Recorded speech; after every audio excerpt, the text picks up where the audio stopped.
So I just have a quick little question, Jake. Like, what was the thing that really got you into history? I don't know. I think my dad's into Mhm. it. Growing up, I used to like to read. Yeah. So I'd like to read history books. I like military history, combat history, Mhm. like a little kid, which is weird because so my mom is a DDA, is like deputy district attorney, so like a prosecutor, and she was pretty strict with us, like no guns. Whenever my sister had like a piano tutor over, someone would always have to be in the room with them. Mhm. Um, I didn't get Instagram till after I graduated high school, like no social media. It's like the no gun stuff, and I guess that was like my go around because it's like if you can't have something, then you want it more. And like my go around was like, well, actually it's historical. There were a lot of guns used in history. Sure. Yeah. So that would actually like I do remember like a little kid like going to museums, like military museums, and like looking for like wow, it's a cool gun. And what was like your favorite one? I don't know because it's like I don't. I guess like the more modern, technically, like in Mhm. history, like the cooler it was to me. But then like, I just started liking history more. So Got you.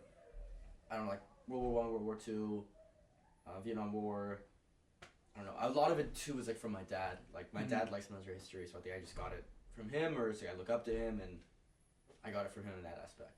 Yeah. So like when you're looking into like a history topic, like let's say you're gonna go to the library and do a deep dive into World War II. Are you looking at like the socio-economic political stuff of World War II? Are you looking at it through more of like the history of manufacturing of weapons and the ways that like new weapon technologies revolutionized the battlefield and that how that like ended up doing, differences in the war effort itself? Or is what's your kind of like what's the thing that you love to do a deep dive on? What I like to do is I'll look into like battles, and Mm. then like I have like ADHD, so it's like Mhm. I'll look to this one thing, and the next thing you know they'll like mention how like this weapon was like instrumental. Sure. Like when like Germany first used the jet, it'll be like, oh wait, when we look into the jet more, it was the manufacturer. Wait, like Britain stole the plans, whatever. Well, And then you got to go into that. actually I don't know. I think I heard that somewhere, but like Okay, Britain had sure. no. I think they were developing at the same time, Yeah. and then like Britain had it like a few months later. It's like debated who had it first, but I'm pretty sure Germany Mhm. had it first. But like I don't know, or how like Rommel was like moved to defend the Atlantic Wall, but then I'll like look into Rommel. It's like oh he was in North Africa, but he like just debated Hitler, Mhm. and like was he a Nazi? Was he not? It's like kind of also debated. Yeah. Like was he a quote unquote like the gentleman Nazi, or was he just hit amongst everyone else? Yeah. What's like a gentleman Nazi? They were like people who there's like a movie scene where you see people like do like a military salute, Sure. and then they do the Heil Yeah. for Hitler, and the people who did the Heil were like SS, like Hitler loyalists, Sure. and the people who were saluting they're like no we're German, we're not Nazis, Mhm. we were in the German military World War I, we support Germany, we're in the army now, the chancellor's telling me to go invade France and Egypt, so I'm gonna go do it. I don't really believe in all this Nazi stuff. Gotcha. And those are the people. I mean, that's what you would technically call like a gentleman Nazi, whatever. Sure.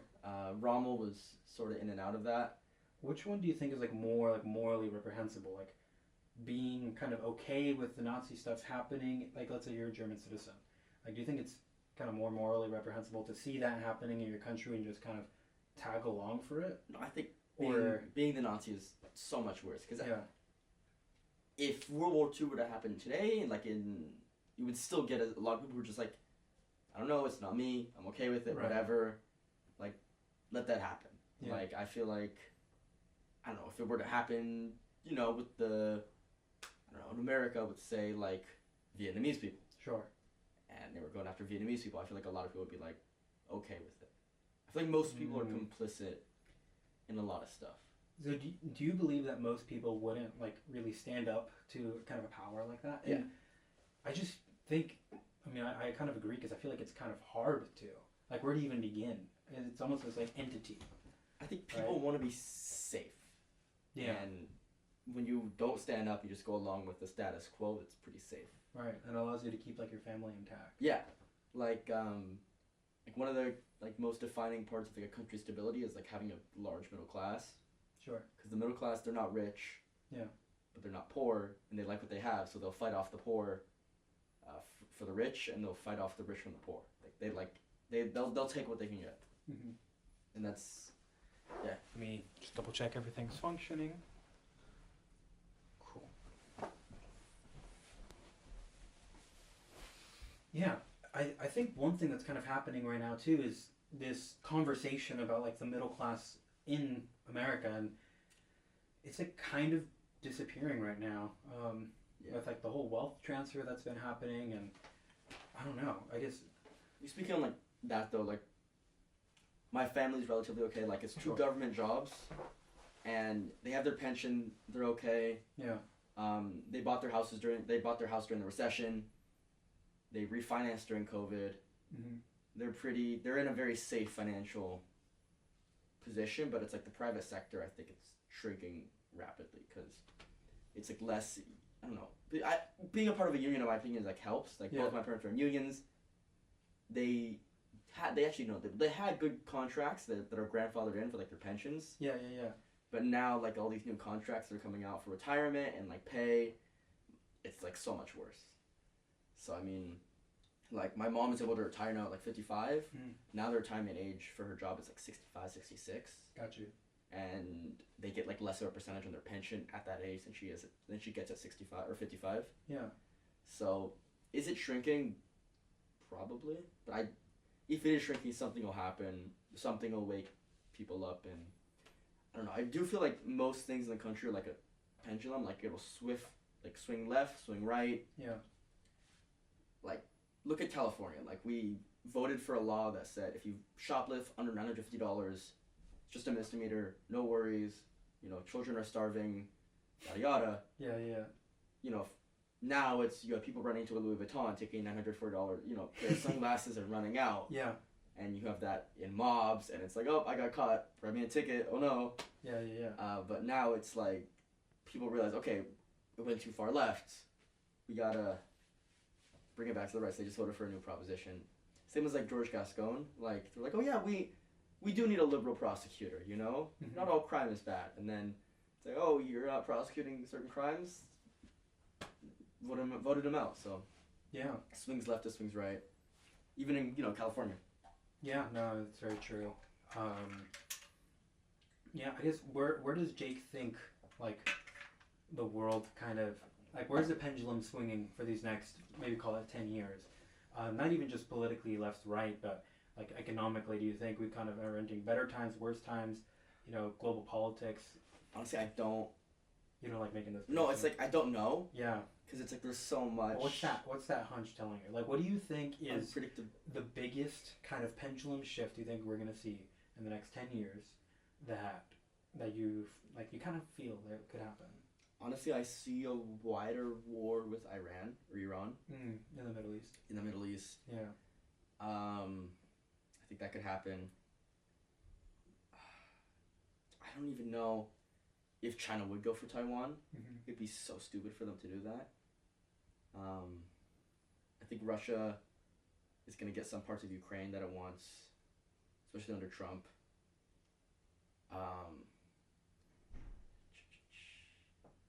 Israel might take another terrorist hit. I don't know, within the next 20 years, though, I could see Africa becoming somewhat bigger. Yeah. With their population growth. Population and just like power, too. Yeah. Like a lot of them are talking about unifying. Really? Yeah. I don't know about that. It's like an African Union of some sorts in like Central Africa. Or it's like Eastern. Is that like using the afro and stuff like that, too? Not that. I see that, like the woke stuff dying. You know what I mean? Are you familiar with like the common currency? Like the euro would be called like the afro? No, I haven't heard about that. I know there was a like an African Union of sorts, and they were trying to work on something. Is that what their currency is called? I don't know. I don't know if it was a meme or something that I remember just seeing it on the internet. I think the afro. That would be pretty funny. I mean, it makes sense too for the name. I think you're talking about like afros. No. This wasn't this larger social movement. No. But yeah, I could see. I don't know if we are going through like our 20s style, like shift in America, like after recession, we're like booming. Yeah. I don't know. like in America, I don't know. I see us shifting more right in a way, like you know what, like Nixon said, like, oh, the silent majority, whatever. Sure. Yeah. I think that was sort of what happened with the election. It's like everyone was just like fed up with the woke stuff, Yeah. and it's like, Yeah, know. you definitely see it dying down quite Yeah, a bit, even in wider culture, internet use, and I feel like I've definitely seen online like a bigger pushback on that kind of stuff, and just general vibes in the air. I feel like a lot of like the social left movements have very much died off. Like you don't really hear much about like feminism nowadays, which was a huge movement in like 2015, 10 years ago, and that's largely hasn't really been there. You haven't really seen a lot of BLM protests either. I mean, in order for the Democrats to win, they need to stop going off on like people in the far left, and I think they need to go more central because it's like the far left is all talk, yada yada. Mm-hmm. We're boycotting Biden for Gaza. Yeah. We're going Jill Stein, and then she ended up getting, I think, just as many votes as RFK Jr., who dropped out and endorsed Trump. Yeah. So like, you know, everyone's like, oh, Michigan's gonna go be more competitive. She got like 0.75% of the vote in Michigan, like 1.2% of the vote, if that. Yeah. Do you think that like the Democrats are gonna like try to, I don't know, rebrand in some way, shape, or form? I feel like you have to go younger, right? I feel like both parties have to start going younger. I think they need to go young. They need to go like moderate. They need like a Bill Clinton type guy. Like a Southern Democrat kind of like thing. a Southern Democrat to come in and be like, hey, I don't agree with that. Or just not address the woke stuff and just be like bread and butter, minimum wage, somewhat better healthcare.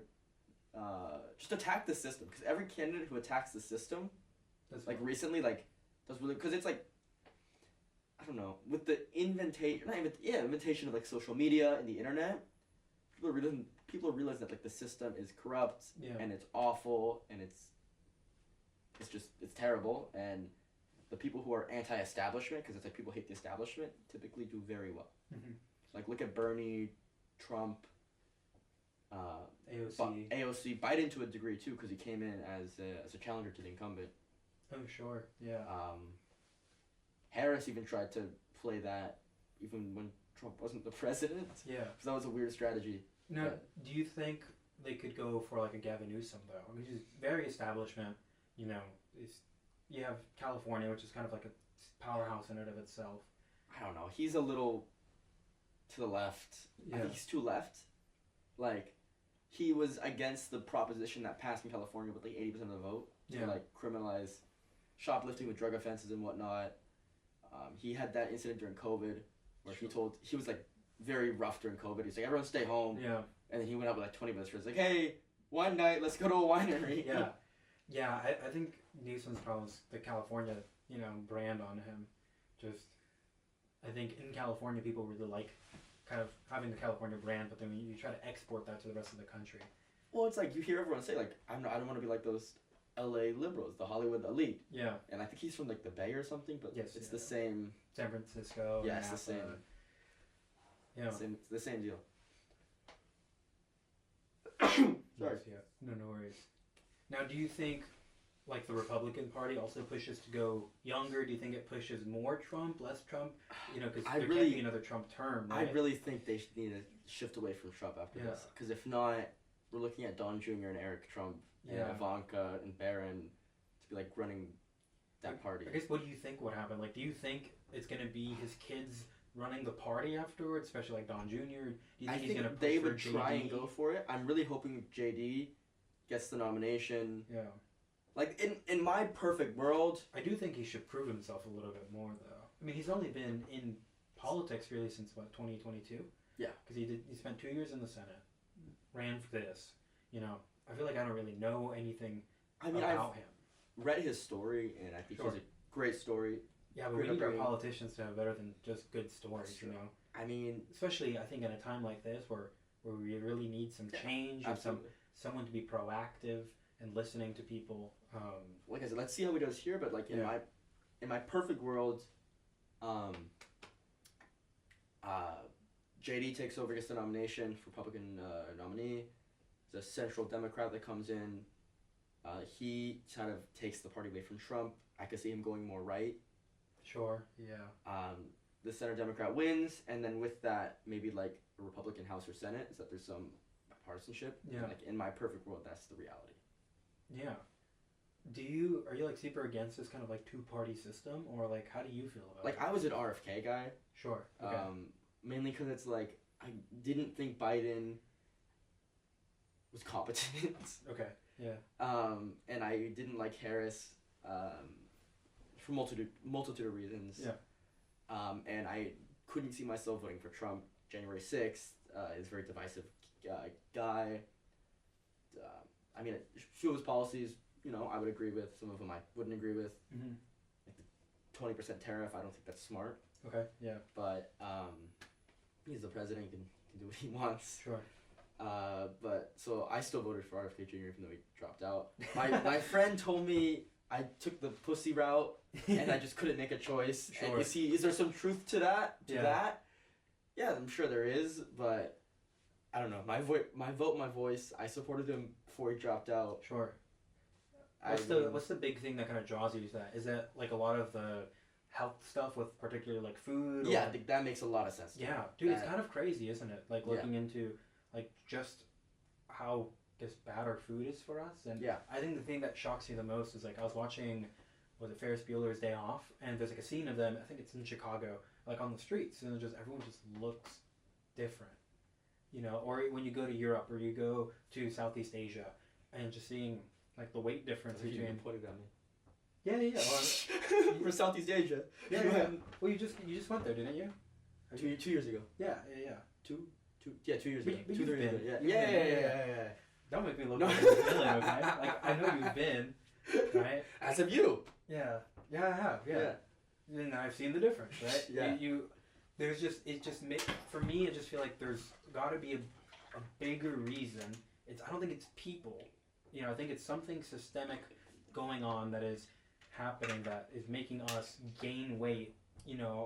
Quicker than we would if we lived in a different culture. It's absolutely. Like I lost, I think like 15, 20 pounds just being in Europe for the 3 months that I was there. Like I lost weight. I wasn't even trying to or thinking about losing weight or anything. I would just living and I lost weight. And I know that's a very common story. Or like a lot of people also say like they're not lactose intolerant. Like gluten intolerant and they can't really eat bread in America. It doesn't really make them feel very good. But then when they're abroad, and particularly like in Europe, that they're able to eat bread just fine.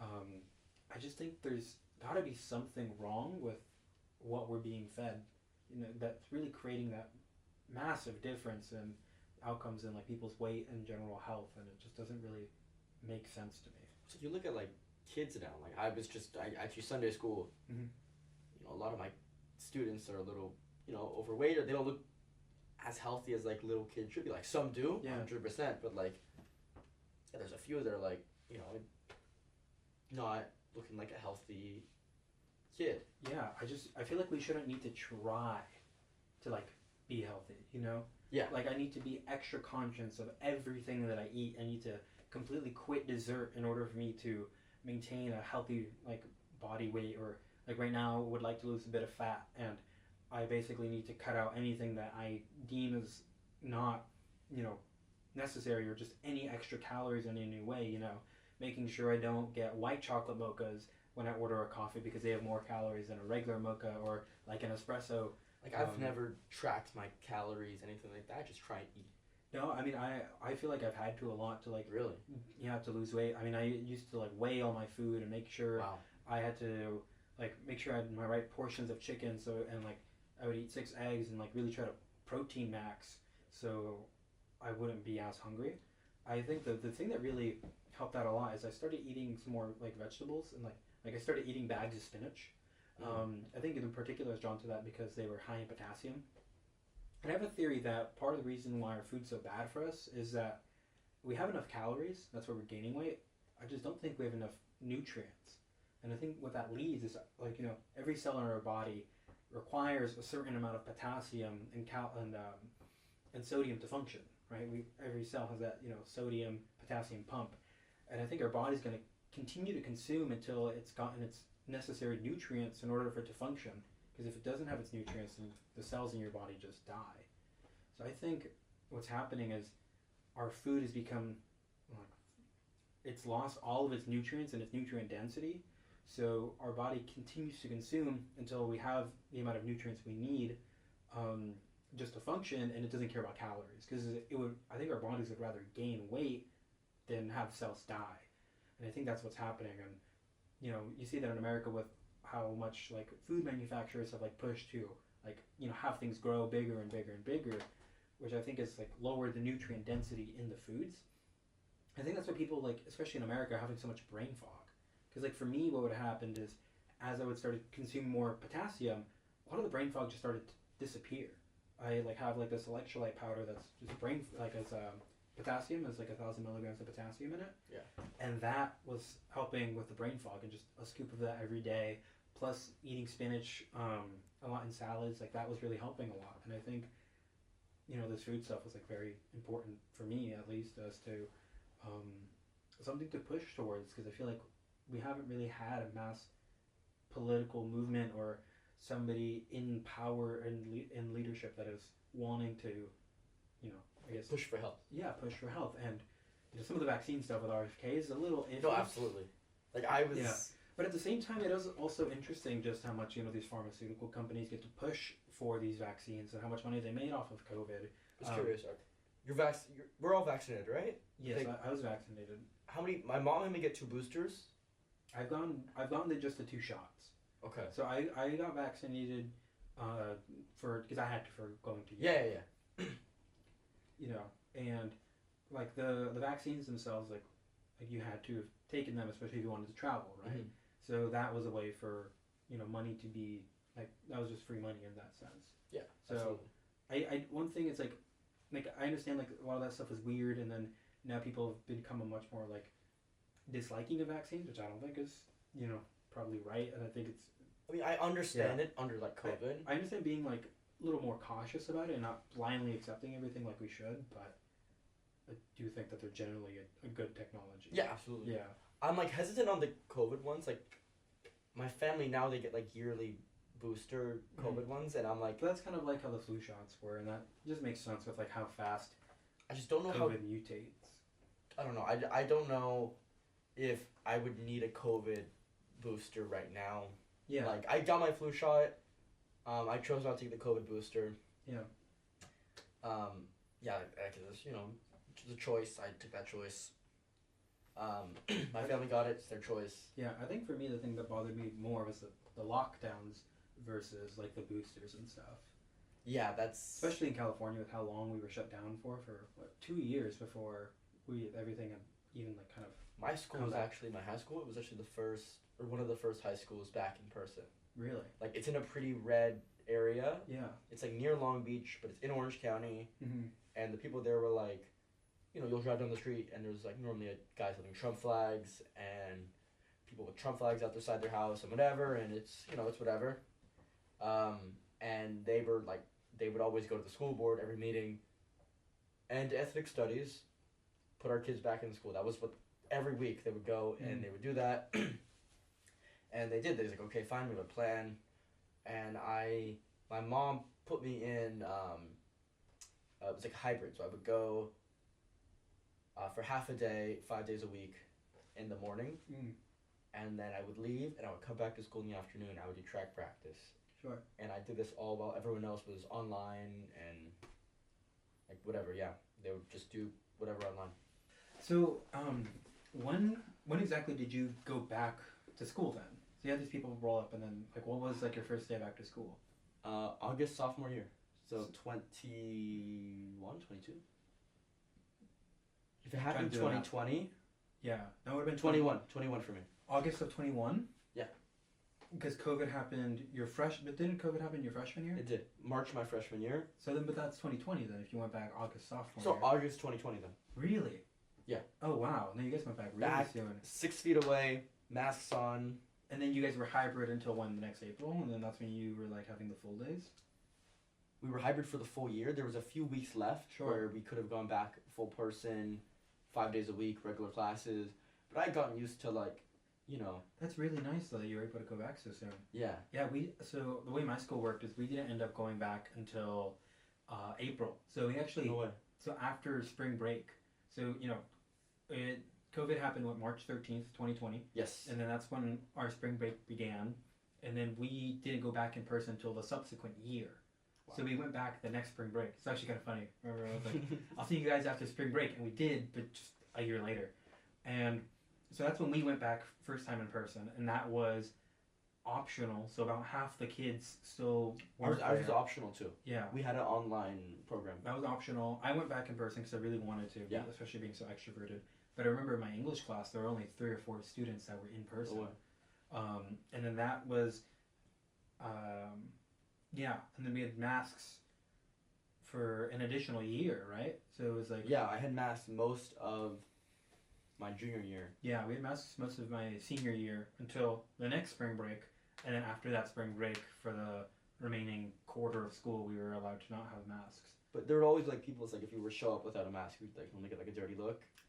So, like one of my teachers would be like, "It's your choice. Yeah. I can't make you, but please stay away from me if you're not wearing a mask." Yeah. We're like, sounds good. Not so much for us.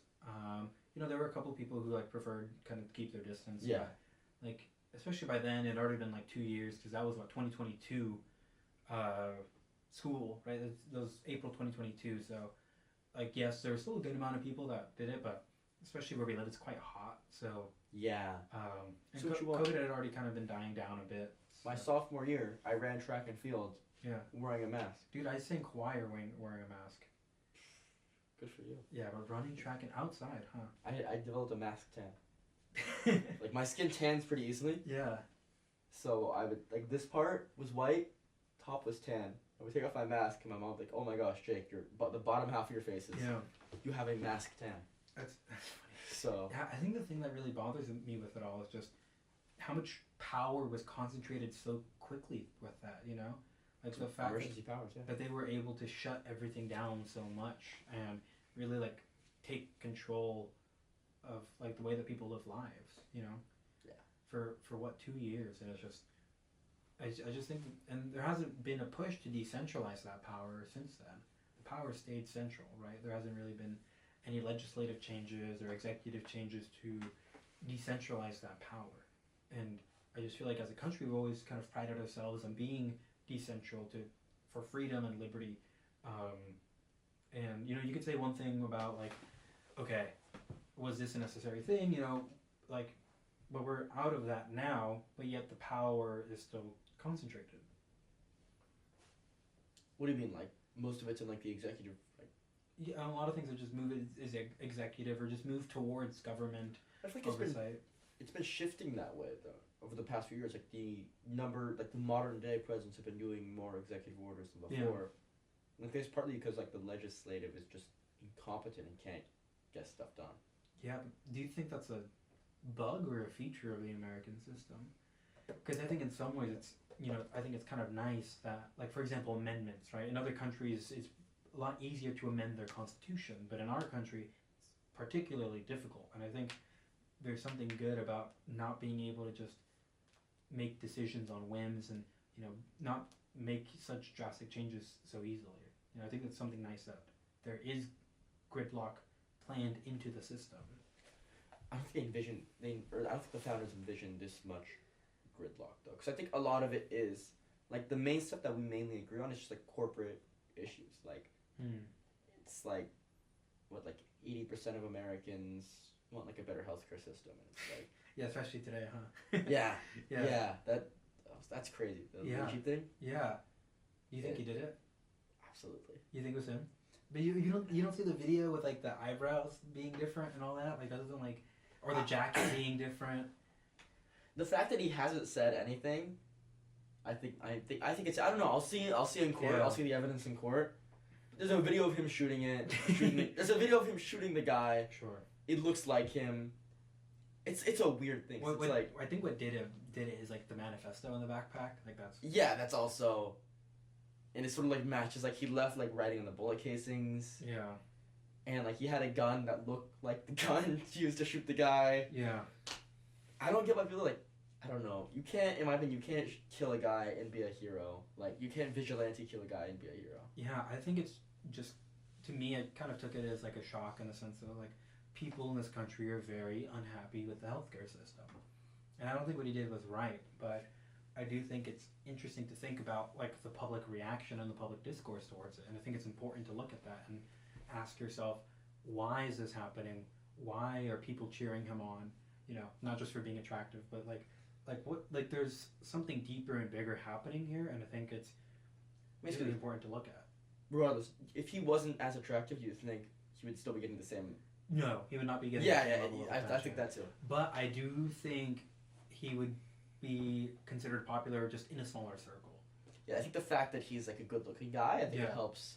And an intelligent one, you know, it's looked like he has had his entire life set up for him. I just think it's really interesting seeing the reaction of that, and it I think it really makes you question like what is actually happening in these healthcare companies, and or I guess more precisely these insurance companies, right? Because they're insanely profitable. I don't know. My thought when it first happened before they caught the guy is, and I mean it still could be like they're making it seem like whatever, because it's like he disappeared for like 3-4 months in some commune in Hawaii, right. But the guy who he killed was being investigated for like insider trading, and his company is like Brian really Thompson? Okay, sure. His company is like, you know, ever since Obamacare came out, really weird, like profit number shot up, a little suspicious. He's being investigated. I think he was gonna flip, because his company's a subsidiary of like a larger United Healthcare company. He was gonna flip and turn on the healthcare industry and like testify. So I think. Who, Brian Thompson? Yeah. Huh. So I think maybe someone offed him. I think they got. You think it was a hit? It might have. I don't know. That's a theory. That's a theory I have. Yeah, no, it is really weird, like looking into the situation. Because it was professional, like to a like I don't know. When you first look at it, it looks professional. They ended up catching the guy, but it's like I don't know if they like get this guy and it's like. But I don't. It's like also he comes from a rich family, so I don't know. I do think something is definitely off with the situation, right? It's like not entirely normal. One thing that does bother me, this is like a general, more political theory thing, is like I'm very much not a big fan of the death penalty, and like you know now that we're adding terrorism charges to him, and then you know trying to see like could he get the death penalty in New York, could he get it in Pennsylvania, and I mean, personally, I'm not a big fan of the death penalty. I think while I do think a lot of people sometimes deserve it, I think the big thing is I don't think the government should have the power to be able to like enact the death penalty. You don't think if someone is found to be guilty beyond doubt of a crime, and the crime that they are found guilty of is so reprehensible that the government says this person cannot exist in society? I think you should go to jail, but I just think the problem that I have with the death penalty is the fact that you're giving the government the power to be able to kill someone, and I just think you can get to points where like the government finds like political enemies, for example, and like can prosecute them and can find some sort of crime, right? It's like, you know, give me the man, I'll show you the crime, and I just think it's. Yes, there are going to be people that deserve it that are going to live longer than they probably should. Do you think we maybe should have like captured Osama bin Laden, like brought him in, had him be tried in court, and then he goes to prison for the rest of his life in the U.S. or? It's a good question. I guess I haven't really thought. Yeah, what do you do, right? Huh. I mean, he messed around behind 9/11. Yeah, but he was also trained by the CIA. But he didn't have a trial, right? Yeah, he just went in. But like, there's videos of him saying like "Death to America." Sure. There's high evidence. There's a lot of evidence saying that he planned 9/11. Yeah. I mean, let's just for argument's sake, let's just say he did. But yeah. I mean, he didn't have a trial. Like, just how does that feel? And then like it wasn't like an act of war because switching over the SEAL Team 6 into the CIA. One could argue that Al Qaeda declared war on the United States. Right. So yeah. In that regard, but like, do you see like a military strike as the same as like killing someone, like lethal injection, someone who like, did the Tree of Life shooting? Like, do you see a difference between those two forms of government killing? Do you mean like, let's say if Luigi got the death penalty? Yes. Like, is that the equivalent of like Osama bin Laden being killed? Yeah, or like just an airstrike on like a Taliban outpost or whatever. I guess. Or like an ISIS outpost. Yeah, I guess those are Would you say there's a difference? Those are two pretty different things, right? But then But it's still like a government killing. Yeah, I guess it comes into question. Like, yeah, that's a really good point. You know, it's like, is it okay for? I mean, is any government killing justified then, right? Is any killing in war justified? I would argue that I personally would argue that it is, because I think for the betterment of the society that they're trying to protect, they can't risk that this, I'm saying, not saying Luigi Mancini is a monster, but like the person who was convicted and given the death penalty, that they can't let this monster even have a chance of getting out and living a free and fair life or whatever, or even living amongst inmates. I think the thing is, and this is why it's such a topic and it's never been solved, there's like no answer, right? And every situation is unique and there's always going to be something nuanced there. Yeah, because I think no matter what you do, there's always a way to kind of off someone, right? Yeah. There's always something that could be done, and it's like, where do you draw these lines, And then I think one thing that's really nice to have, that we have, is like a judicial system that's, we don't necessarily need to follow the laws. There's an interpreter, right? Because there are going to be situations that I think we need a human to interpret, right? For example, like theft, because you could put like any dollar amount, but I really do think you should like look at the items as to what is being stolen and look at the person's situation, and like a jury or a judge could better discern and differentiate theft, right? Like some of the proposition it was for California, there's a very big difference between stealing food and stealing Louis Vuitton bags, right? And I do think a judge and a fair trial is fair, but then at the same time, what do you do with an Osama bin Laden? Are you really going to capture him and give him a fair trial? And is that, I guess, in a perfect society, I guess we probably should do that, and I do think we should probably make strides towards that kind of society. But sometimes you live in an imperfect society, right? I guess we always do. That's a really big argument for legalization of guns or drugs or marijuana, gambling. Acts of war, I do feel like are kind of discernibly different. War is awful. Yeah. Then the capturing of and let's say eventual prosecution and killing of Luigi Mangione. Well, it's like that's what Israel did with I think Eichmann, right? Mm-hmm. They went to Argentina. They found out he's living there. He's living his his life. Yeah. And instead of taking him out, they went there, captured him. They've discovered it was him. They found out for sure, and they brought him back to Israel, and then they put him on trial.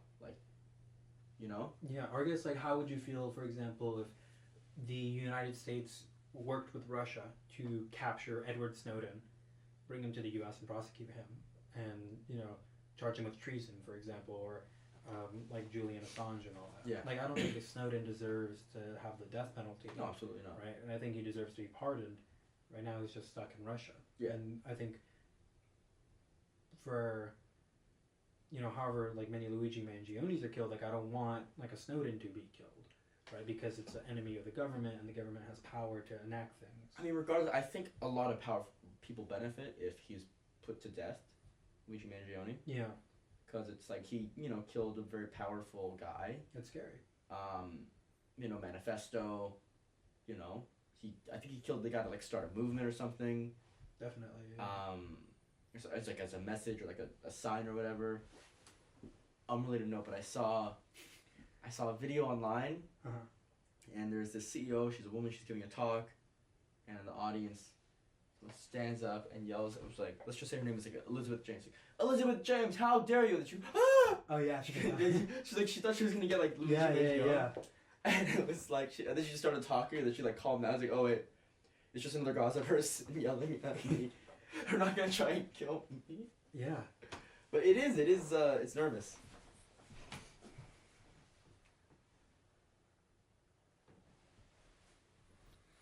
I just don't want these cameras to die, especially with how good the conversation is. But no, I brought up again unrelated note, the Louis Vuitton thing. So I don't know if I told you this, but over the summer, I got my California State Guard card.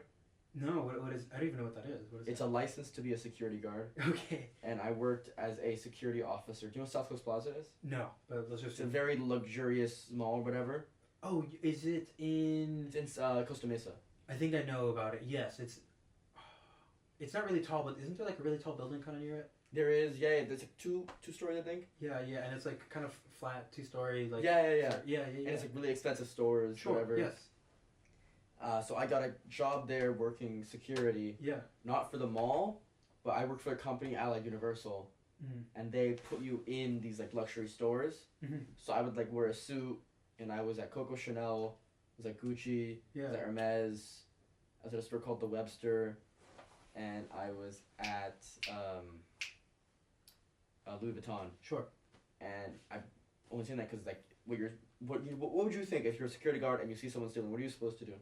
Yeah, I guess I don't know what the rights of a security guard are. It always confused me because you're not really like a police officer. You're not. And So like, you know what you're supposed to do? what are you supposed to do? Or just let him go and Let him go. hope to First, you prosecute? call the police. Yeah, and That's all you can do, and then give a detailed report of what happened. yeah. Yeah, I don't know. I do think we should be prosecuting more. Yeah, absolutely.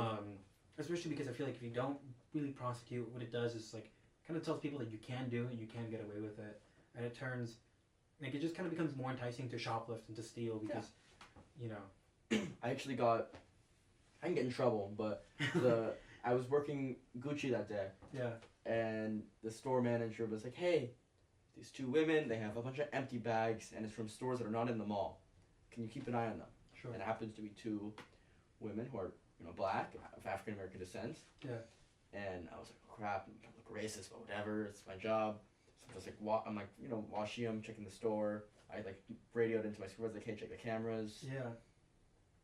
And she ended up buying like a little kid hat. And then as she's like waiting for it to be backed up, I'm like washing them. She turns to me and she goes, "Can I help you?" And I was like, "No, ma'am, just patrolling." I'm like an 18, 19-year-old kid. I'm like, just patrolling, leave me alone. Yeah, do you think there is a lot of like racial profiling in that sense? Like, Absolutely. Do they kind of tell you to like look out for people of particular like ethnic backgrounds or like especially if they're like dressed a certain way? Dressed, I would say yes. Mm-hmm. Ethnic background, I think yes. Yeah. Like, I think inadvertently, I think a lot of people do. Even police officers too. It's like I hate saying it because Yeah. both my parents are in law enforcement. Obviously support law enforcement, but there is a lot of racial profiling that goes on, and I think it is to an overall societal benefit. I would argue because I think it's helpful to a degree. Like my dad told me a thing. He's like, look, if you're a cop, you're patrolling at 3 a.m. And you see two black guys sitting in a car, and they look a certain way. Chances are they're not up to, I think even then it's just not even about the race. It's just like how are you presenting yourself. Yeah, that too. Like growing up where I grew up, like I've seen friends or family members kind of dress certain ways, and it doesn't really present yourself off as like a Harvard scholar, for example. I never understood the baggy pants look. Like that to me is disgusting. Like sagging or just baggy pants? Or sagging. Sure. Yeah, sagging. Like where you like your shorts are down like to here, and half your ass is showing in your sagging's underwear. like a good example. Yeah. Because that's not even like ethnic based, but it's like if you're Everyone sagging does. like a good amount, right? It's I and you're found kind of that. getting let's say watched a little bit more because of that. It's like you just kind of have to be aware of the fact that like let's say a lot of people who steal, tend to wear saggy pants more often. Yeah. So if you're doing it, like, of course you're gonna have like extra eyes on you, but then just socioeconomically, it's tied to for example, like Hispanic and African Americans more in this country, and like that leads to disproportionate outcomes when people are looking at stuff, for example, and that's where you kind of get more racial profiling. So it's like what do you blame? But yeah, it's hard because like with profiling, it's, I guess. Not that it makes sense, and not that it's justified to really racially profile, but I think the way that you carry yourself does, does matter, and it does make a difference. Which is why, like, because I don't really feel like I've ever get watched at stores, but I do know part of that is because I don't think I look like someone who's gonna just steal something. But it's like, what do you do on a societal level, and like, is it morally reprehensible to like train your staff to like look for certain things, but then let's say those patterns like do exist, even beyond ethnically, right? I mean, I know like young adolescent white women are like very very much like steal like a lot of things from like the cosmetic aisle, for example. Yeah. That's interesting. But no, profiling definitely exists. I mean, I'll be honest, I would do it too. I mean, when I was I would work as like a bakery clerk, and it was at the bakery, we would make a lot of tips, Yeah. and and I'm Asian. I would try and avoid getting Asian customers because I know we don't tip. Sure. And I'm there to make money, make tips, and if I can, I'm gonna try and avoid. I'm gonna pass off this old Asian couple who I'm pretty sure is not gonna tip. Oh wait, yeah, my coworker over here will take you. Oh, this typically black women normally they normally tip at least me very well. Yeah. I would seek those customers out. Sure. Which Yeah. is anti-racist, whatever or what's the term? You're just trying to get your money, I guess. Get my money, but like, what's the term where it's like you're racist towards white people, and it's okay? I mean, in my opinion, it's just racist. It is racism, but there's like a term. It's like it's not anti-racism. It's reverse racism. I guess you call it reverse racism. Yeah. Yeah, I guess I don't know. I really never noticed a difference in like tipping where I worked at, by like ethnic background or anything. But yeah, I mean, it's interesting. It's like, what do you expect it to do? And then we all have our internal biases, right? And it's like, how much of that should we be aware of? How much of that is okay? How much of that is like, one, does it become too much? It's a tricky question, right? And it's like, you know, in a perfect world, we have zero biases, but we have biases of all, types, and it's, gender, ethnicity, cultural background, language even. I think it's a very tricky game, Yeah, absolutely. Okay, I have a question for you. Just Yeah. curious. What was the reason again why you don't drink? Like, would you say it's like a health thing, or? Yeah, it's so there's a couple of reasons actually. I think that the biggest one, first and foremost, I'm not like better than everyone. Yeah. It's just I never really had an inclination to. It's just kind of like, I don't know, I just never really cared to, and I never really had that kind of like, oh, I should drink, or maybe I was a little curious. I just never wanted to, even when I was young. So that was kind of a thing. And I just knew it was just gonna be generally better for me, just not to, health wise. I didn't want to gain a lot of weight. It's an easy way to gain some weight. I didn't really need it. Like when I was out, with friends and stuff. Like oftentimes people do think like I'm drunk or something just because I'm like high on energy and stuff. Mm-hmm. Just felt like I never needed it, and I don't know. It's just if I haven't needed it, don't really want to, then I guess why would I? That's fair. Yeah. Sure. Yeah. Did you have like any theories or suspicions? No, after living with me for a year. I was just curious because, you do like going out, you do like all that stuff, and most of the stuff that you like is typically associated with drinking, but it's just you left it out of the equation. So it's just. Yeah, no, it's kind of funny, right?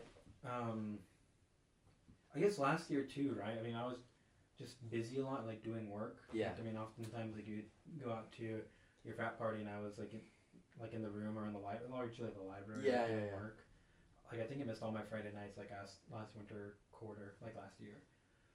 I don't know. I just never really got around to it. I mean, sometimes it's a little. I think if people are like overly intoxicated, like sometimes it does get a little weird just because I am like fully sober. But I do think when it gets late, I think part of like the drunk feeling, maybe I'm wrong with this, is like just being a little tired. So like sometimes it does get late and I'm a little tired, and that kind of softens me up already. Or maybe if I have a little like residual caffeine in my system, like I feel like caffeine makes me a little happier. So I don't know. I guess tired is my drug, but yeah.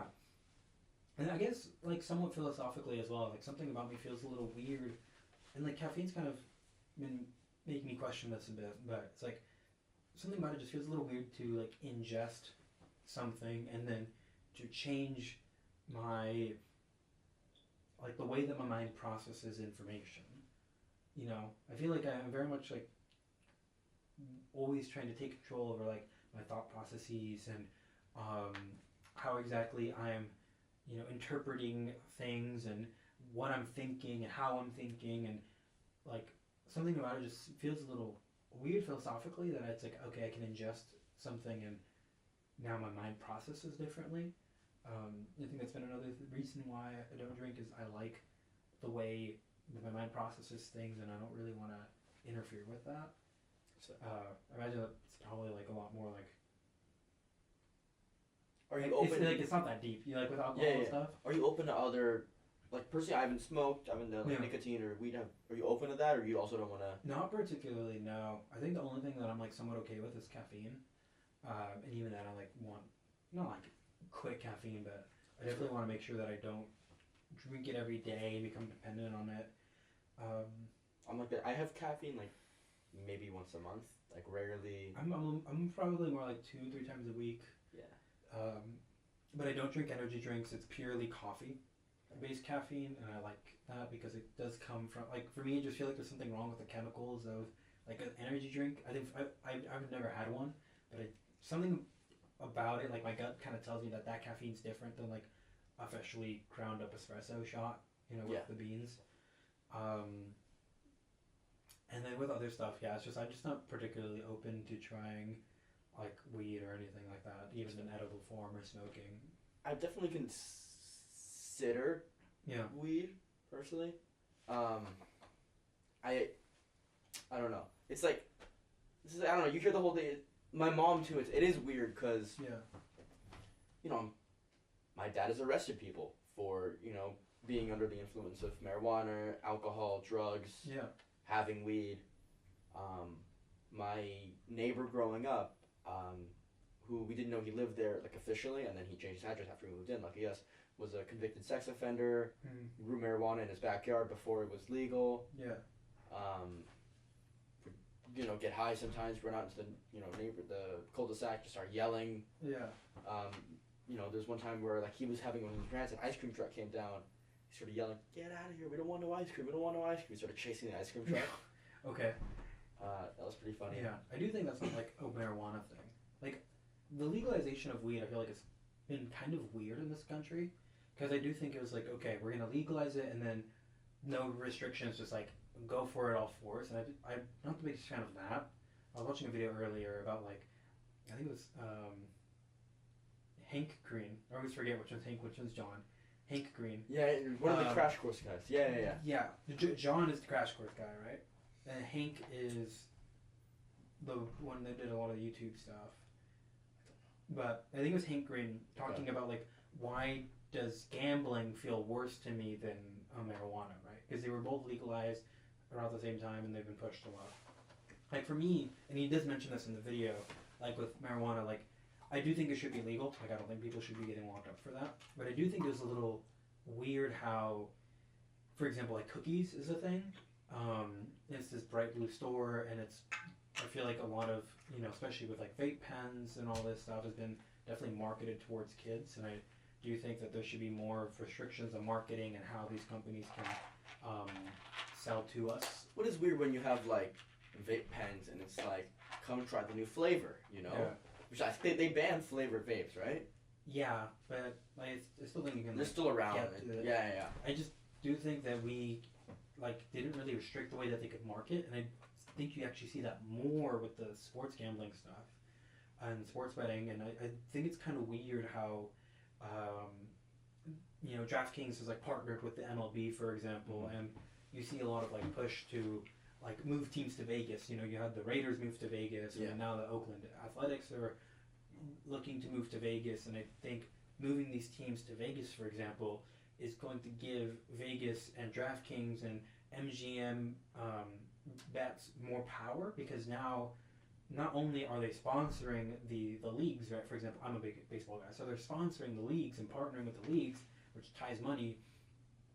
But now you're also bringing franchises into Vegas, which I feel like is going to give them more power, and influence. Or like I live in Highland, which is right next to Yamava, which is one of the big casino resorts in Southern California. I get ads about those all the time. I mean, ads are getting pushed, and like they're a big sponsor of the Dodgers, and like all the seats in the Dodger Stadium, they're like right on TV, like the backs of the seats at Yamava. and you're just seeing these casinos get bigger and bigger and bigger, and I don't know, just the way that they're able to advertise so much. I just feel like there should be some restrictions on how much, and with sports betting being legalized, they're saying, well, why aren't online casinos legalized as well? If you can already bet there, we should be able to bet there. I just don't really think that online gambling should be a thing. It was a big thing, people betting on the election too. That was a big thing. Right, and that had to be a Supreme Court case. And something that kind of concerned me is one of the bets, especially after the Trump shootings, were, will Donald Trump make it to Inauguration Day? Yeah. Now, what happens? And this was a big thing that was kind of happening during the election night. Is kind of at first it became like yes or no, would he get elected kind of thing for oh, that's what they mean by get to inauguration. But then it's wait a minute, he could get elected, and then let's say you and I conspire, and I say, okay, I'm going to put $3 million on this bet, and say that Donald Trump won't make it to Inauguration Day, and then I could say, Jake, you have to go out, take him out, so that way my parlay could hit that he won't make it into inauguration, right? And now all of a sudden you're seeing massive outcomes happening in life because of sports betting, and we haven't really had anything like that happen with bets, but part of the reason to push sports betting away is you didn't really want people to throw games, so that way throwing fights, throwing games, so that way certain bets could hit and that kind of thing. And you really don't want that to happen on a political level or on a bigger level in society, right? Because sports is kind of concentrated, but what happens if somebody bet that Trump would die before Inauguration Day, and then says, he gets assassinated, and right, that has some major ramifications, and it's what do you do about that? And I just don't really think that this has been a net positive for our society to normalize all this betting, and beyond that, it's just the volume has really increased, of the amount of people betting and losing money and all that, I think one thing that was, I guess, nice about keeping it illegal is, it's a lot harder to bet $10,000-$20,000, and do stuff, because the volume of it was just decreased. But now you have all these more people betting, so the amount of bets that people have been doing have just been going up and up and up. I just don't really think it's been a general positive. I don't know. How do you feel about it? I don't know. It's my whole take on it, whether it's a positive or a negative, is that people should have freedom to bet what they want to bet on. Yeah. I don't think they should be betting on the death of an elected representative, sure, or really the death of anyone. Yeah. But sure, I mean, regulate to an extent. But if look, is it good for society? Probably not. But yeah, if a guy wants to,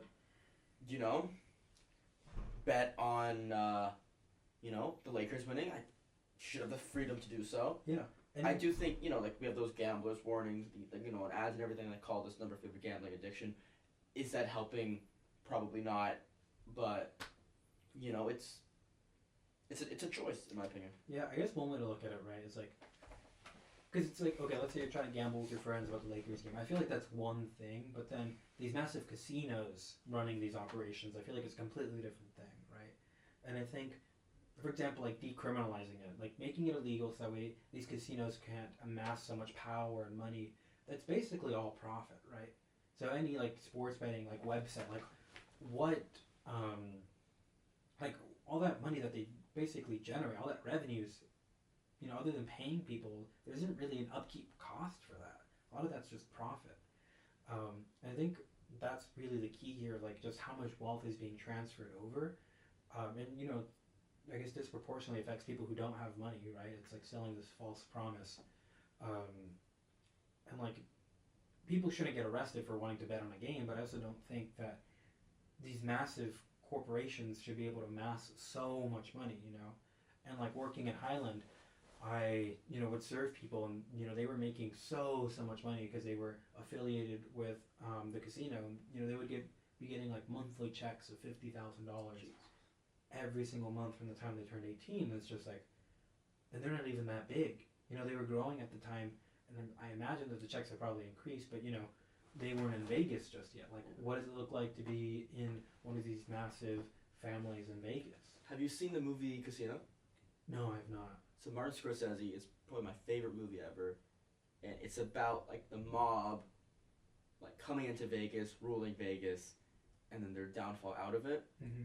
And in the end, it shows like how Vegas transitioned from being mob run to corporate run, and it's like, look, the mob would have come with you and said, look, you're not gambling with your son's college fund, come on.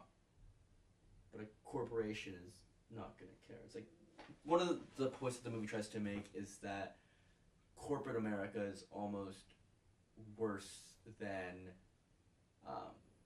like the mob even. Yeah, well, it's very depersonalized, right? Yeah, because it's numbers. Yeah.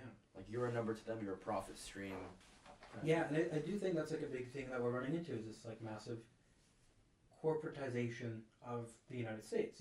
As you travel to other countries, like I think what really shocked me is like walking around in Europe, you don't see a lot of corporations, especially in like the food industry, right? Like a lot of things are locally owned, and I look at if I want to eat something in Southern California, I feel like every single thing I CBK, eat without fail is some sort of chain. Is it like CBK, Red Robin, Chili's, all just these. Anything, even fast food restaurants. It pains me when it's like you go to like New York Times Square. Yeah. And my family's looking around. It's like we don't know where to eat. I guess we go to what's the restaurant we went to? Oh, it was like I guess we checked out the menu at the Hard Rock Cafe. Sure. Yeah, and it's interesting because people like familiarity, right? Yeah. Like that is familiarity. That is comfort, and it's like okay, and corporations have been able to do things on scale, which is really impressive, and you'd hope could bring prices down, but I don't know. Like I do think we should probably push towards a less corporate world. It is a uniquely American thing though, because you go elsewhere. You're right. You're in Vietnam too. It's like you're not gonna see any corporate restaurants or really any chains. It's like right. This family has a restaurant. They run the restaurant. That's it. Like this family has a coffee shop. They run the coffee shop. That's it. You might have like chain coffee shops, maybe. Right, and that's how you get like local cuisine, right? Yeah, absolutely. Because that's how you get differentiation, right? It's like okay, well this family did it this way, and then this one did it that way. That's how you get like Roman style pizza and Naples style pizza. Yeah. Versus here in Southern California, you feel like everything is just kind of exported everywhere. That it's like granted, when I was at Rome with my family, we went to a restaurant in Rome. Was the food served and probably cooked by an Indian family? I think it was, but that's just but they had the style in the local cuisine. Yeah. So it's it's fine, but no, again in Vietnam, like all these like fast food restaurants and chains fail because it's like no, it's like we like our food, we like our culture. And I think part of it too is just how much car dependent we are on, like we are. Yeah. And because we are so car dependent, especially in Southern California, whenever you get in your vehicle to go somewhere, you have to basically have a destination in mind. And I think that leads to corporations being more popular because you're able to, like for example, if I want to go to eat, what are my options? If I don't know a place that I'm likely not to go, I can go, okay, well, I'll probably just go to Chick-fil-A or Chipotle or In-N-Out because those are familiar names. But if I'm living in Paris, then I can just walk around, or as I'm walking to a destination, I encounter a restaurant, and I see people there, and I go to sit down. And I think our kind of very car-dependent cultures really killed that, Yeah. And I guess I really wish we move a little bit away from this car dependency. I do think cars are amazing, and I do think actually the highway system is part of the reason why America's really been able to grow so much. But I do think the walkability would be generally better for our society as a whole. Healthier too. It's like if, walking is a huge health benefit. And right, and it doesn't make sense that like LA of all cities is unwalkable. It's perfect prime weather, right on the beach. Like you would expect it to be more walkable than it actually is, but you physically can't really walk anywhere. Yeah. So no one takes the bus, public transportation. Yeah. Everyone just drives or Ubers in LA. It's kind of funny. Even in, like where I live in like near OC Long Beach. Everything's like more spread out. Yeah. At least I live in a very suburbia. I just feel like Orange County is basically just this massive suburb of LA. Yeah, to an extent. Definitely. It like basically is. So I guess here's a fun question: like, what does like the perfect Jake America look like? Like, what kind of changes would you like really want to push for? Um, definitely more rail. Mm-hmm. Our rail system sucks. I took the Amtrak last year. I mean, 4 hours when it takes me 2 hours to drive Mm-hmm. is ridiculous. Like high speed rail, but like no one's gonna take it. Like in a perfect world where like I can just alter people's thought process, like sure rail, but it's like no one wants to give up driving. I think everyone likes driving because it's like no, I get in the car, I have the freedom to go where I want, when I want, whatever. I don't have to go find the train that's going here. I'm gonna go myself, and I think there's something uniquely American about that freedom. Sure. Yeah, I think it's nice to be able to like leave at like 2 in the morning somewhere, for example. Yeah, like that was my thing when my sophomore, no, my freshman year, I started biking to school. It was like at first I would get dropped off, and then I was like, then I have to walk home, or I could wait. And like my thing is like I'm not a big fan of waiting. Yeah. Like I feel like I've gotten better, but it's like I don't know, my patience isn't great. I've definitely gotten better, but like when I was young, it wasn't. So it's like fine, I'll bike to school and I'll bike back home, and as I'm getting ready for something, I get to leave when I want to leave. Yeah. Leave school when I want to leave. It was like mind blowing this freedom I had. Yeah. But I also think like for example, let's say if you were like living in like New York, I feel like having high speed rail to like Philadelphia, That'd be nice. would work really well, or to Boston. Being able to Well, commute imagine there. like high speed rail from like LA to New York. Yeah, I think the Under- distances on that would just be so large though now. Yeah, That's- that's like a 10-year project. It's got to be a fly. I mean, that's a flyable distance. It's 4 or 5 hour flight to New York. Like how long of a high speed rail? Because it's not going to be direct LA to New York. That's true. It's going to probably have to go through Vegas and then, maybe Yeah. through Tucson, Arizona. But like high speed rail, I feel like you could get that done. I think it should definitely exist. San Diego to LA to San Francisco. Easily. I think that kind of revolutionizes California, right? At least, imagine if you had San Diego to Anaheim to downtown LA, That'd be nice. right? Because then you could live in Anaheim and then Just take the train to work, And like then work in people LA. in New York. right, because that would definitely be probably like a 40-minute train ride to downtown from Anaheim. Yeah. If it was direct high-speed rail, and that revolutionizes Southern California, right? And I think something like that should be really pushed for us. I remember telling my grandparents, like, oh yeah, I'm going to Santa Barbara. I said, oh, how are you going to get back home? I was like, oh, I'll take the train. Really? The train? I was like, yeah. It's faster, there's no traffic, Right. yada yada. I, talking around, like, oh wait, it goes at max 45 miles an hour? That's it? Yeah. And it's just like productivity too, right? Because you can have Wi-Fi on these trains, and Yeah, now absolutely. instead of driving and not being able to do anything, like it'd be nice if I could take, for example, it's a 2.5 hour drive to Santa Barbara from where I live. If I was able to take even if it was a 2.5 hour train ride, ideally it's like an hour 45. I'd be able to sit down and do work, have more space. I think just moving away from that, and then if you have more people commuting, not in cars, that reduces the density of cars on the road, and all of a sudden, the roads are more efficient, right? Speaking of roads, did you see that new New York congestion pricing? I was just watching a video on that. Yeah, That's ridiculous. I don't think it's a bad idea. I think it's I think you should move more, like give people more alternatives instead of just punishing cars and it's- stuff. But I mean, it worked well in London, and I thought it's the first American city to try it? yeah, I think so. I don't know. I think it makes sense I don't like it. because I just think about it, right? If you reduce the amount of cars on the road, like that can help, like You reduce it ambulances. by getting the poor people off the road, though. That is an argument, but that's you could always just use that with any sort of paywall, right? I guess one argument that I saw was just everyone's Like, can you time. think of a public infrastructure paywall, though?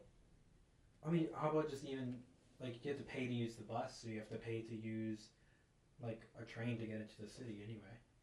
The roads are it's a public road, though. It's like all of a sudden we have to pay a toll now. Like we've been doing it for free. Mm-hmm. I pay taxes to maintain the roads. Now I have to pay taxes to ride on the roads. Like I don't know it. I don't like the idea that it should have at least well, because a vote would never pass. Like no one's gonna vote for a toll. Yeah.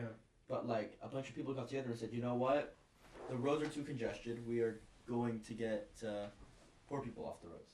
So, like that, to me, that's ridiculous. The idea that you can just raise the prices on all of these, on everyone, and it's like, okay, if you can't afford it, I don't know, I'm sorry. Yeah, I mean, I do think it's a little extreme to kind of say like it's poor people off the roads. I guess. What would you call it? I mean, I think it's just a way The cheap people off the road. No, I think it's just like I mean, it's kind of like a congestion tax. You know, it's like trying to reduce the amount of cars that enter the city because, I mean, I don't think it's primarily good. I mean, it might disproportionately affect them. But Like think, who's getting affected? like think if you're from like New Jersey, right, and you want to drive into Manhattan to like see a friend, for example, versus somebody else who's driving in for like work and needs to like be there in a rush, you know. Like it kind of like makes people like rethink stuff like okay maybe I don't need to drive so I probably shouldn't, right? My favorite video is the governor of New York going on TV and it's like, we're gonna be lowering the price from $15 to $9. This is gonna save you guys billions of dollars a year. And it's like, well, not really, because you lowered the price. It's like you're still costing everyone. Yeah. You know? I guess I do agree that I like, for example, in Southern California that we don't really have any toll roads. Yeah. Just the one that connects to Irvine from Riverside, or I guess Corona more accurately. And I like not having toll roads, and I like that. There's a fast track lane now on the, I think, 605. Right. I mean, fast track's different from like a full Yeah, toll. like yeah. Right. And I like I think it's better for roads to kind of be paid in like a tax that's like lump sum or in some way, shape, or form. Yeah. So people aren't like thinking, oh, I'm not gonna like avoid this road because of taxes and tolls and payments. I think that kind of stimulates your economy some more. But I mean, the New York congestion was really bad, and you need ambulances to be able to move through the city and fire trucks to move through the city, and just what you do. And I think you need to push towards like making the rail system better, more efficient subway network and expanding it. I've never been to New York, but I think it really runs like up and down Manhattan really well, but not, like laterally as well. And I do think they could probably make the rail system better. I think Tokyo and Paris are like two of the world's like best rail systems. Paris rail system is amazing. Right. And I wish you said this summer, yeah. You would like it to get better. You hope that they use the money to improve infrastructure as opposed to just trying to shut it down and finding these. Because I think like a tax to enter the city is like a temporary solution, right? It's kind of funny how we're going more medieval. Like, if you want to enter my city, you shall pay me $9. That's going back to roots where it's like the entrance fee is 5 doubloons. Yeah, but I guess what do you do, right? Yeah, it's rough. Yeah, like I do wish that like more places like moved away from cards sometimes, and having more walkable places. Like I like, for example, downtown Santa Barbara shut down the main State Street so people could walk around and you have like places open to patios and stuff. But it's that whole thing of like you saying like I wish we would move towards public transportation and stuff, and I think that too. But like part of it's like so they can get off the road, so I can drive to where I want to drive with everyone else off the road. It's that whole thing of like everyone wants everyone else off the road. I'm not saying like but at least if I were to say that, it'd be like me. It'd be like, man, it'd be nice if the people in front of me on the road took public transportation because I would like this traffic to be gone. True, but I also don't think like our, for example, interest to be on the road is always equal, right? Yeah. Like, let's say, if I really needed to drive to a very specific part in LA in a very short amount of time for like let's say an audition, I feel like that's very different than me driving through LA to get to school, right? Like, that's true. If I were just driving to school, then yeah, I could just take the train, no problem, and then that kind of frees up like my spot on the road for somebody who like really needed to go somewhere. That's true. And I don't think our like even in ourselves, our time is like always equal in that sense, But or like for example, let's say if I were to go visit you in Anaheim.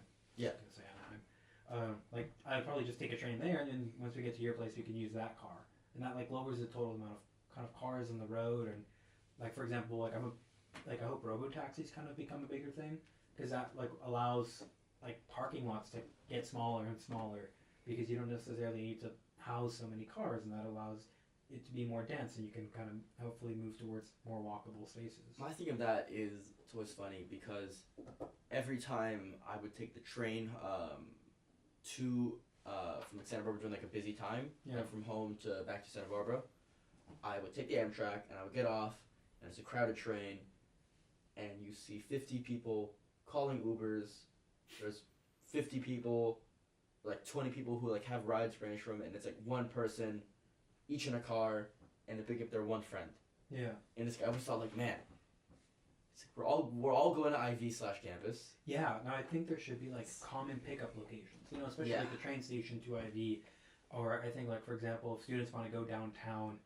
The school should really have a shuttle like, during the busy times. Yeah, or just there'd be a common Uber pickup spot, and then let's say if I see someone at if we walk to the spot and it's like, okay, well we're probably gonna go back to the same place. Like why don't we just ride share? Yeah. Or like I think for like Vanderbilt, for example, like their school's pretty close to downtown, but not. I would imagine most students Uber there, but like having a common like Vanderbilt downtown pickup spot so that people can like Uber back to the university. Yeah. I think that would be like something of note, right? Because it's very inefficient the way that people do things now. Yeah. With coming back, but even like just look at highways in general and how many people are in one car by themselves, and cars in California are only getting bigger and bigger and bigger and occupying more and more space. Yeah. And like I study fluid mechanics, and adding more particles to your system, like makes things act less gaseous, where things can kind of go at their own speeds, and like makes everyone slow down, right? So you want to reduce congestion in some way, shape, or form. Because the question is, do you throw a tax for getting on the road, especially in downtown Manhattan? How do you build infrastructure? Because high-speed rail, how much money was thrown in California to do it just for not even I'm sure a lot of that got sucked up into some 100%. sort of. But not even for like a single like mile of track to be laid down, right? Yeah. Like why is it that China can build all this high-speed rail and we can't? Like at least give us something, right? It's easy. It's also easier to do when like the supreme leader says, "Do it or die." I mean, I agree, but like at the very least, the main incentive in communism. But I just continue to see this California high-speed rail failing and failing and failing, and like in my opinion, I feel like some of the path kind of sucks. Like why are we going through? Like why are there so many stops, and then why are we going to like Merced? Like why isn't it not just San Francisco, San Jose, LA? And then maybe it's because the minority leader of the state house is from Merced, so he wants to. Is that actually why? No, I made that probably though. Like but that's. I just think like when you're doing these projects, like for example, do downtown San Diego to Anaheim to LA, and then you can start branching out. But you need like your main pathways before you start adding in all these subsidiaries. Otherwise, you just see things fail, like how it's been. That's true, yeah. And then that drives demand, because I do think there's going to be a demand for these services, but there just isn't anyone there to do it. Yeah, it's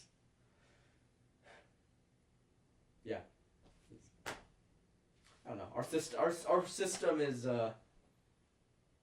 corrupt, in need of a change, and people in charge of that are above my pay grade.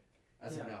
Do you think change is kind of on our way? Because I do think people are kind of waking up to it and wanting things to change. Or do you think we kind of get like a taste of it and like politicians say that it's going to come but nothing really comes out of it, and like that's basically it? I'm worried that the inefficiencies are already grandfathered in to an extent, especially in like California, which is why people are moving. Yeah. Like maybe that'll like, Darwin's, or it'll just, California's gonna lose it. LA's gonna lose a decent amount of the population to, Colorado, some of these like more open blue states. Population's gonna go down here.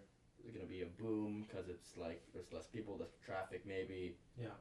And then it'll build back up, and people are gonna move to LA soon. And do you think like Doge helps at all?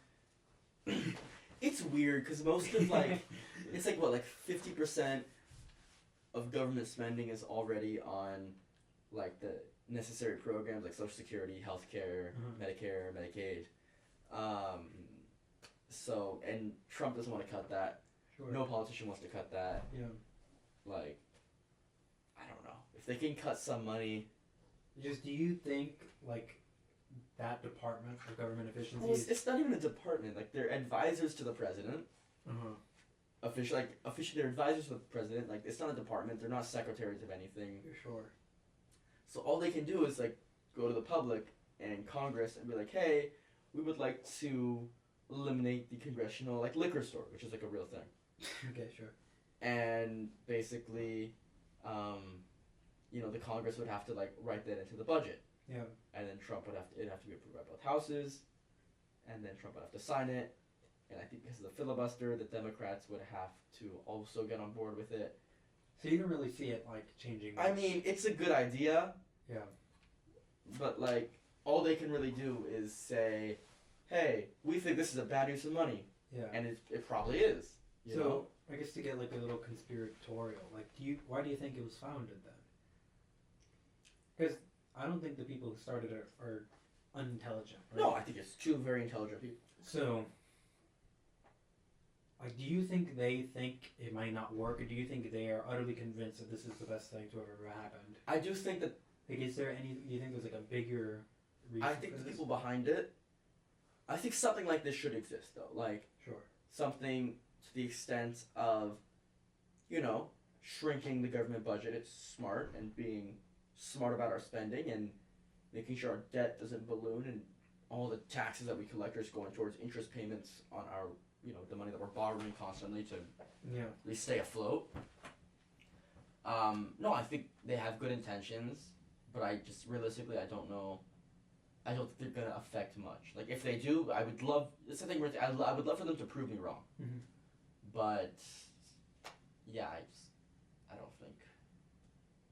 Personally, I'm a bit of a pessimist in the sense of I don't think they're gonna get it done. Really. I mean, maybe Yeah. they'll get some done, and it's like they'll showcase maybe like a few billion and like, hey, don't research monkeys, gay monkeys. Yeah. Why is the CDC researching monkey homosexuality? That's $5 million. How dare they? And it's like, oh no, but that's not even like a rounding error on, the federal budget. Yeah. I guess you just hope that things are spent better, and like less of our money kind of goes towards those things. Also, like, we'll see too. I just don't think tariffs are gonna be good too.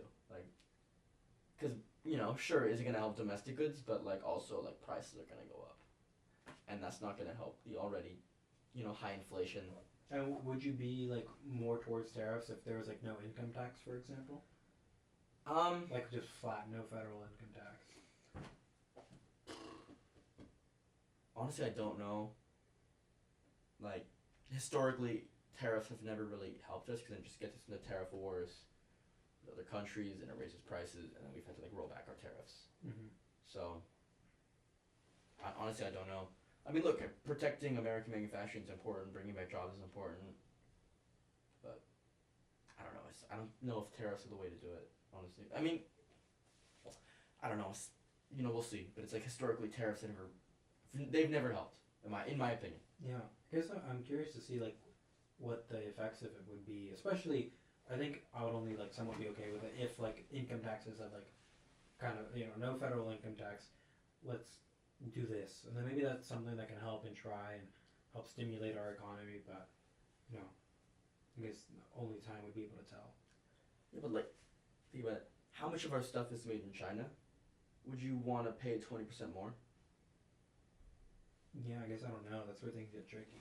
But I think the idea is like more money would be circulating within our economy, right? As opposed to Yeah, that's true. because it's like But honestly, I don't know how much of it I personally would get. no. Like I see myself, going to law school for 3 more years, entering the job market. I don't know how that would really,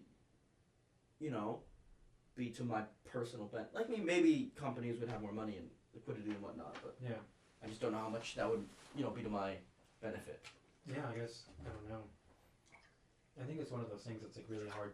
It's just impossible to gauge, And even then, let's say they get enacted, and we see changes. Like how much of that was really because of one singular policy versus something else, Yeah, that's true. I don't know. Like I said, we'll see. I'm but a humble, civilian living in California, so we'll see Yeah. what happens in the next 4 years, the next year, the next week. Yeah. I mean, Trump is inaugurated in about 2 weeks. It's crazy, yeah. Yeah. His comeback is insane. Yeah. Good for him though. It's a great story. Yeah. It's definitely interesting. Right I thought January 6th he was done. Honestly, I was like, he's done. There's no way he's even getting the Republican nomination. And next thing you know, he's at like 80% when like the nomination first starts. It's like, okay, looks like he's gonna win. Yeah. Maybe Nikki Haley can pull this off. Nope. Won the popular vote. Yeah, that was crazy too. Every swing state. I think that was just people frustrated at Kamala and Biden. Yeah. And The economy. the economy was. It's like pretty simple though. It's like high inflation, the economy's not good. Yeah. High prices. There's a guy coming in saying he's gonna bring back jobs. I think Kamala not being in the people's eyes as well really hurt her. I think people. Yeah. Were very familiar with Trump because he was online a lot, and I think like how many like was it like 90 million views on that Joe Rogan episode? Yeah, that was insane. Like I watched that like the night it came out. Yeah, it's just that's massive, you know, and that's how you garner votes. And I think just shying away from the public eye really hurt her because people didn't know what they were voting for. Yeah. Joy. Hmm? She was the joy candidate. They could rip that joy over her. I mean, I guess, but it's just I think people want to like know a little bit more, you know. I just think she made a mistake with walls. Like Minnesota's a safe democratic state. Yeah. He said Versus he what? supported socialism. Making like a Shapiro. Yeah, I think Josh Shapiro would have been so much better. I think she would have had more of a chance. I think it would have swung people's votes a lot more. Yeah. And like it kind of gave like a more sense of like I'm really in this kind of thing. It's like when people think you're far left, you don't pick a more far left vice presidential candidate. Yeah. You would go right. And I think Josh Shapiro would be that. Right, and has the benefit of being from Pennsylvania. Yeah, like why would you pick a guy from Minnesota? I don't know. Yeah. She lost. I don't know. Of all the big Trump policies, which one do you think is going to be the one that's like going to be pushed for the most and like may actually happen? Because you know you have like the wall, you have like this mass deportation thing that keeps I think being he's gonna talked push about. the mass deportation thing. Honestly, that and I think he's gonna try and lower taxes. Mm. Yeah. Do you think the mass deportation like really happens? I will say this: my dad is retired right now, Mm-hmm. and he's retired. He's getting his pension, but he is looking for jobs in like law enforcement, private security, whatever. And all these companies are hiring people to help drive people back to the border, guard arrested migrants, Mhm. illegal immigrants. Like the industry is, Homeland Security is like pumping money into these programs like right now in preparation of Trump coming in. Like they were doing it before the election, even more after the election. Like there is a lot of money around deportations. Yeah. Like, yeah, like my dad, he left it, but he was in a facility that was like people, illegal immigrants, they would get arrested, brought there, and then transported back to where they're from, and he worked there just like guarding, and he was paid like $50 an hour. Oh wow. And that's on top of his pension, and he was, there's just a lot of money. They're hiring, people with guard cards, with security licenses, retired, police, law enforcement. They're just getting everyone because they need more guys. Homeland Security is having all their agents do like physical training in preparation for like chasing people, because they've been sitting on their asses for 4 years. So like, I do think it's gonna happen because the industry is preparing for it. Yeah. Like that whole thing of, I think someone said like you can tell when there's gonna be a Pentagon or military operation when the Pentagon orders like a large amount of pizza. Oh yeah. Like there's that whole The thing. pizza index. Or Yeah. Yeah. So, and it's like, right now there's a lot of money going into deportation, so I think it's gonna happen. Yeah. No, it'll be interesting to see, especially because they keep talking about like just how much on scale that they expect it to happen. Yeah. I heard they're starting in Chicago. They're just going like city by city, and then, yeah. But it's rough because like illegal immigration like upholds a part of the economy and. Maybe just families and stuff. Yeah, that too. I just wonder what it ends up looking like in real life. You know, like how are they catching people? You know, how are they going to? I don't know. Like carry it out. Yeah, honestly, I don't know. It's not gonna be pretty. Like the guy in charge of it, that guy Tom Homan.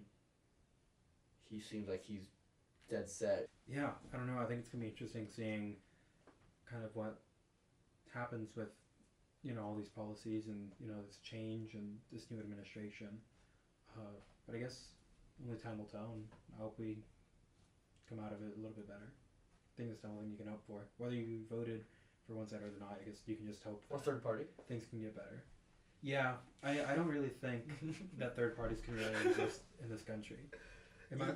If everyone thinks that way, the third parties will never exist. I just look at the way that the voting happens in the country and the fact that every single election is first past the post. In my opinion, I feel like if in order to have third parties in this country, we would need to amend the Constitution and make it so that way, if, for example, Democrats got 35% of the votes in California, that they got 35% of the seats in the House versus all the constituent districts and the representatives, and you would need to completely change the Constitution for that. Because right now it's, did you win, just to simplify things, did you win the election in your city? So you need to get the majority of votes, in your city, for example, versus just a proportional based representation. And I think if you don't have that, then it's just really difficult to get more than two parties in this country. I don't know. I'm an RFK Jr. to the end. Yeah. If he ever runs again, I'll support him. Because if I look at, for example, Australia. Yeah. And in Australia, the Green Party there gets about 10% of the national vote. But in the last election, they got 0.4% of the seats. Because their election system is very similar to ours. They didn't get 10% of the seats because you have to win a race. So how are you going to do that as a third party? Because you have to get the majority of votes somewhere. The way it works in Israel? Yeah, isn't it that if you get a certain percentage of votes, that's how many seats you get in the House. Yeah. Or the Knesset. It's interesting actually how it works in Germany. Are you familiar with that? I just took a class and I forgot everything. But. So in Germany, they have two separate legislatures, and in one of them, it's based off of did you win your district? So if you won your district, then you would get a seat in that house, and the other one you vote for your party, and they add in extra members, so that way it's proportional based on percentage of population voting stuff. That's interesting. So you vote for people and parties, and then they add seats. So it's kind of weird. Whatever works for them. Yeah, I just think in this country though, unless we move away from a first past the post system, I'm not a believer in what's it called, ranked choice voting, being the solution to third party stuff. I think it could help, but I don't think it's the solution. I think you just have to change the voting system. Yeah. But without that, I don't think there's really anything you can do. Until then, hopefully the lesser of two evils does not get us into a war or a nuclear conflict. I hope so. Yeah. Great. Well, it was really great talking to you, Jake. Thank you so much for having me on. Thank you for having me back. Yeah. It's great to be back in Eddie's room. As it was called when I lived with you. Yeah, those were fun days. Yeah, that was. Awesome. Great. All right. Thank you, Eddie. Yeah.